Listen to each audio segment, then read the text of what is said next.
শুনো কি কৰি আছা ঐ ইমান মনত পৰছি জান মই তোমাক নেকি তুমি জানানে তুমি বোলে মুনিয়াৰ ঘৰত গৈছা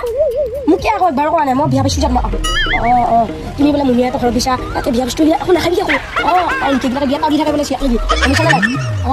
আকৌ দেউতাই মোক বিয়া চিবা দি থাকে বাপা কি কৰি আছা তই এই ঘৰৰ পিছফালে নাই লিখা তলৰ কথা পাতি আছোঁ মই স্কুলত পঢ়াৰ কথা পাইছোঁ পঢ়া কথা দেউতাই আকৌ কৈ চিয়া কথা পাতি বঢ়িয়া তই ভালে তই ইমান বুদ্ধ হৈ আছা দুনিয়াখনত এতিয়া লাগি তই এটা জিয়া লাইন মাৰিব পৰা নাই তহঁতৰ নিচিনা দিনত 4-5টা মই লাইন মাৰিছিলোঁৱেই কি কয় 4-5টা দুইটা খুব এটাহে লাইন মাৰিছ এই যোনটোৱে ভাল লাগছে সোনটো কাই উঠিলৈ আছোঁৱেই দেউতা কৈ এনেহে কি দিছিলে দেউতাই মাৰা বুলি মই চিয়া ভাল পাইছোঁ চিয়া ভাল পাইছা কি ধুনীয়া দেখাইছোঁ নকলে সকলো কথা পাতি আছা